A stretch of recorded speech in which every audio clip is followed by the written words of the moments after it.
जी आपकी तरफ से ट्रेडिंग कॉल्स कौन सी हैं सर? दोनों तेजी के सौदे हैं या फिर तीनों तेजी के सौदे हैं? आप जनरली 3 कॉल्स देते हैं। Good afternoon Abhishek ji. Good afternoon everyone. Yes, तो तीन ही कॉल है और तीनों तेजी के ही हैं। पहला स्टॉक है मेटल स्पेस से और उसमें टाटा स्टील हमें पसंद आ रहा है। स्टॉक में आज जिस तरीके से मूव बना है वीकली चार्ट पे, स्टॉक ने अपने कंसोलिडेशन रेंज का ब्रेकआउट यहाँ पे ऑलरेडी रजिस्टर किया है। पूरे मेटल स्पेस में एक मोमेंटम बाइंग का बनते हुए दिख रहा है।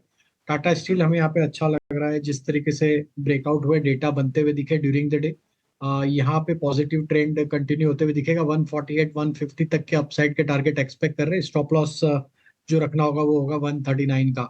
दूसरा स्टॉक आईटी स्पेस से है और उसमें जो क्लियर आउट परफॉर्मिंग स्टॉक है, जो ऑल टाइम हाई ट्रेजेक्टरी पे ट्रेड करते हुए दिख रहा है, वो है एचसीएल टेक। यहाँ पे हमें लगता है जिस तरीके से मोमेंटम बना है, ये स्टॉक की कंटिन्यूटी रहेगी ट्रेंड की, अप ट्रेंड में। एचसीएल टेक के टारगेट हम एक्सपेक्ट कर रहे हैं 1660 तक के। स्टॉप लॉस रखेंगे करीब 1600 के आसपास। तीसरा स्टॉक जो बाय करने की सलाह है वो फार्मा स्पेस से और उसमें हमें लगता है सिंजिन को यहाँ पे फोकस में रखना था। एक चाहिए फॉलिंग ट्रेंड लाइन का ब्रेकआउट वीकली चार्ट पे आते हुए दिखा है, तो एक करेक्शन का यहाँ पे रिवर्सल फॉर्मेशन यहाँ पे वीकली चार्ट पे आते हुए दिखा है। स्टॉक को देखें तो डेली सेटअप के हिसाब से स्टॉक अब अपने शॉर्ट टर्म मूविंग एवरेज के ऊपर कंफर्टेबली सस्टेन कर रहा है। एक कंसोलिडेशन रेंज का ब्रेकआउट बना है स्टॉक में, रेंज ब्रेकआउट भी होते हुए दिख रहा है। सिंजिन को बाय करने की सलाह है 788 790 के टारगेट के लिए। स्टॉप लॉस रखेंगे करीब 754 के आसपास। सिंजिन हमने देखा कि नतीजों के बाद से लगातार ये शेयर चल रहा है। और सिंजिन के अलावा टाटा स्टील और एचसीएल टेक, ये दो और खरीदारी की सलाहें राजेश जी की तरफ। इसमें सिंजिन भी था। बाय को ना चुनने की कोई खास वजह? शेयर तो सर ये भी चल रहा है, क्या ये और नहीं चलेगा? देखिए, सिंजिन को चुनने की वजह यह थी कि स्टॉक एक करेक्शन के बाद एक रिवर्सल का साइन दिखा रहा था और इस तरीके के ओवर हीटेड मार्केट में कोशिश की जाती कि जहाँ पे स्टॉक में फर्स्ट मूव स्टार्ट हुआ है वहां पे अगर उसको आइडेंटिफाई करके अगर उस पर ट्रेड ले ले तो रिस्क काफी कम होती है, स्टॉप लॉस आपके काफी छोटे होते हैं। बायोकॉन में ऑलरेडी एक बड़ा मूव हमने देखा हुआ है। आज भी एक अच्छा मोमेंटम बना है। हमें बिल्कुल पसंद है बायोकॉन भी, और अगर ये 300 रुपए के ऊपर सस्टेन होता है तो इसके नेक्स्ट टारगेट 315 320 की तरफ बनते हुए दिखेंगे। तो ये भी एक अंडर परफॉर्मिंग स्टॉक है, लेकिन इसमें एक रैली ऑलरेडी हमने देखी हुई है। तो बायोकॉन को 300 रुपए के ऊपर बिल्कुल बाय करेंगे, 315 320 के टारगेट के लिए। स्टॉप लॉस रखेंगे उस समय 294 के आसपास। इस खबर की चर्चा थी और ये खबर आ गई है कि कतर एनर्जी के साथ लंबी अवधि के लिए करार किया है पेट्रोनेट एलएनजी ने, एलएनजी सप्लाई को लेकर। 20 साल का ये शायद करार इसको बढ़ाया गया है। इसको हम फिर से चेक करेंगे, लेकिन शेयर में गर्मी पहले से है। ये खबर आ गई थी, इसका अंदाज़ा भी था। और अब ये कह सकते हैं ऑफिशियल कंफर्मेशन कंपनी की तरफ से 8% ऊपर ये शेयर कारोबार कर रहा है। बेहतरीन तेजी पेट्रोनेट एलएनजी में। आज ये वादा बाजार का टॉप गेनर भी है। राजेश जी, पेट्रोनेट एलएनजी एक बढ़िया खबर, ट्रिगर भी। 7.5 MMTPA एलएनजी की खरीद के लिए इसने करार किया है और 8% ऊपर ये शेयर है। शेयर क्या और चलेगा यहाँ से? तो देखिए, काफी स्ट्रॉन्ग ब्रेकआउट स्टॉक में देखने को मिला है। स्टॉक में जिस तरीके से अब यहाँ पे ये कंसेक्यूटिव थर्ड कंसेक्यूटिव मंथ है जहाँ पे हायर हाई लो फॉर्मेशन बनते हुए दिख रहे हैं। ये क्लियरली दिखाता है कि ये स्टॉक यहाँ से फर्दर तेजी एक्सटेंड करेगा। एक सस्टेन बाइंग यहाँ पे देखने को मिल रही है स्टॉक में। आज के मूव में ये स्टॉक अब अपने 2019 के जो हाई बने थे अक्टूबर 2019 में, उसको आज पेनिट्रेट कर रहा है। तो एक मल्टी ईयर ब्रेकआउट भी यहाँ पे हमें लगता है कि होते हुए दिखेगा।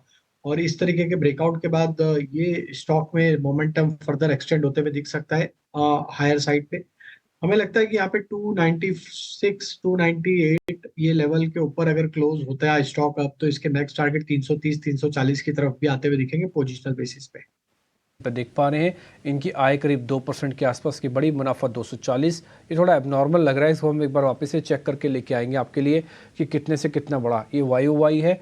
तो फिर एक बार ज़रा और चेक करवा लेते हैं। हालांकि इस तरह के मार्जिन और बीटा आने के बाद ये जो थोड़ा नीचे आया ना, ऐसे आता नहीं।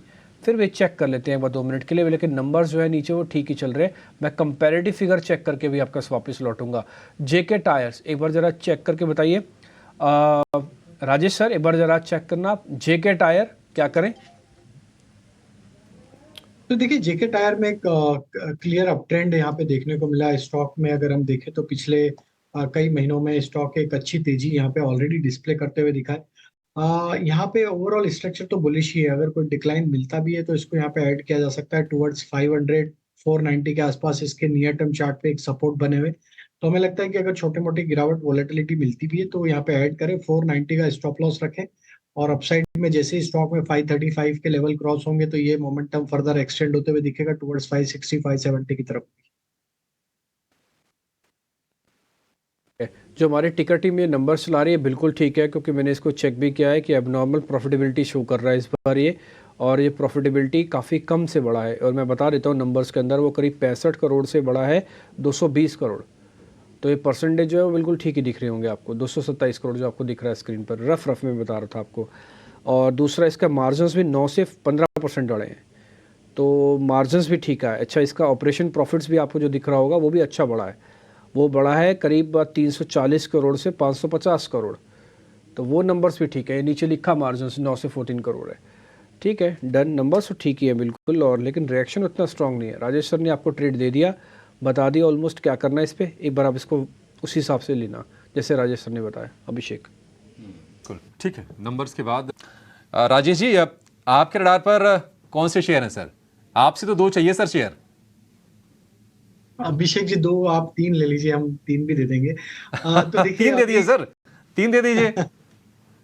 तो देखिए जो सेक्टर दूसरा जो हमें पसंद आ रहा है वो है इंश्योरेंस स्पेस। काफी स्टॉक्स में आप देखें SBI life, ICICI pru, HDFC life, सभी में मोमेंटम है। एसबीआई लाइफ के साथ जाना चाहेंगे। ये स्टॉक में एक अच्छा ट्रेंड देखने को मिला। और जिस तरीके से स्टॉक क्लोजिंग के समय डे हाई की तरफ ही बंद हो रहा है, हमें लगता है एसबीआई लाइफ यहाँ से बीटीएससी किया जा सकता है। अपसाइड के टारगेट हमें लग रहा है 1490 1500 की तरफ अब बढ़ते हुए दिखेंगे। स्टॉप लॉस जो रखना होगा वो करीब होगा 1450 के आसपास। दूसरा स्टॉक जो यहाँ पे बाय करने की सलाह रहेगी वो रहेगा मेटल स्पेस से, उसमें जेएसडब्ल्यू स्टील। देखें तो डे एंड की तरफ स्टॉक अब डे हाई की तरफ बढ़ते हुए दिख रहा है। जिस तरीके से पूरे मेटल पैक में बाइंगे, हमें लगता है जेएसडब्ल्यू स्टील में यहाँ पे मोमेंटम कल के सेशन में देखने को मिल सकता है। 840 850 की तरफ के टारगेट एक्सपेक्ट कर रहे हैं। स्टॉप लॉस होगा करीब 805 के आसपास। और आपको जैसा बोला तीसरा स्टॉक, तो तीसरा स्टॉक रियल एस्टेट स्पेस से, और उसमें हमें लगता है इंडिया बुल रियल एस्टेट।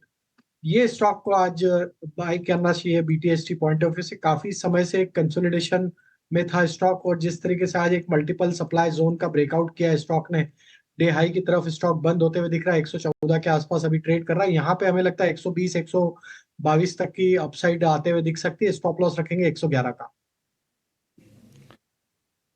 तो जेएसडब्ल्यू स्टील मेटल से एक और आपको शेयर मिल गया। तो जो भी आपको चुनना हो, वेदांता भी है, टाटा स्टील भी है, जेएसडब्ल्यू स्टील भी है, 3 share. India bulls real estate पर भी कन्विक्शन है, हालांकि 11.5% ऊपर है। बावजूद इसके राजेश जिसको खरीदने की सलाह दे रहे हैं बीटीएसटी करने के लिए। ध्वनि, आप बताइए, आपको मौके कहां पर दिख रहे हैं? अभी क्या लॉन्ग करें बीटीएसटी के लिए? जी बिल्कुल। अभिषेक, मेरी तरफ से यहाँ पे 2 बेट्स रहेगी। सबसे पहले जो रहेगा वो एक रिस्की ट्रेड यहाँ पे मैं बताना चाहूंगी। बैंक निफ्टी यहाँ पर जो है वो यहाँ पे एक रिवर्सल देती हुई दिख रही है। स्पेशली पीएसयू बैंक्स जो है उनमें यहाँ पे एक्शन बनता हुआ दिख रहा है। एसबीआई बैंक की तरफ मेरी नजर जाती है जहाँ पे स्ट्रॉन्ग मोमेंटम देखने को मिल रहा है। एसबीआई बैंक को आप खरीद के चलिए। 660 का इसका टारगेट रहेगा, और नीचे आपको जो स्टॉप लॉस यहाँ पे मेंटेन करना है तो स्टॉक स्पॉट लेवल में 645 का स्टॉप लॉस लगा के चलिए। दूसरा यहाँ पे मेरी तरफ से रहेगा वो क्रिसल का स्टॉक रहेगा। क्रिसल में ओवरऑल हमें आज के दिन में जो मोमेंटम देखने को मिला है, तो प्रीवियस डे के यहाँ पे जो हाईज बने थे उनको हमने ब्रेक करा है। ये मोमेंटम फर्दर आपको कंटिन्यू करता हुआ दिखेगा। ऊपर की तरफ जो टारगेट है तो 4435 के टारगेट के लिए इसको प्ले कीजिए। वहां से फर्दर मोमेंटम अपसाइड का 4440 तक भी इसको लेके जा सकता है। स्टॉप लॉस जो आपको यहाँ पे मेंटेन करना है तो आप 4220 का स्टॉप लॉस लेके चलिए। 4220 का स्टॉप लॉस, 4435 ये टारगेट क्रिसिल के लिए। ध्वनि, आपने एसबीआई के लिए क्या टारगेट बताया, और आपने बोला कि एक रिस्की ट्रेड आप देना चाह रही हैं। कितना रिस्की है ये? जी बिल्कुल, यहाँ पे ओवरऑल रिस्क के हिसाब से अगर हम देख रहे हैं अभिषेक, तो यहाँ पे हम नीचे ₹5 का रिस्क ले रहे हैं, ऊपर ₹10 का हमारा टारगेट है, 660 का टारगेट दिया है मैंने इसके अंदर, तो 1:2 का रिस्क रिवॉर्ड यहाँ पे बैठता है। ओवरऑल यहाँ पे पीएसयू बैंक्स जो है वो स्ट्रेंथ दिखा रहे हैं, अभी प्राइवेट सेक्टर बैंकिंग की तरफ से स्ट्रेंथ बाकी है। जैसे ही दोनों साथ में जुड़ेंगे तो हमें बैंक निफ्टी भी यहाँ पे अपसाइड देखने को मिलेगी, तो उस लिहाज से यहाँ पे एक रिस्की बेट को हम ले रहे हैं, बट अदरवाइज रिस्क रिवॉर्ड जो है वो इसके अंदर 1:2 का बनता है, जो काफी फेवरेबल है। हाँ ठीक है, बढ़िया है।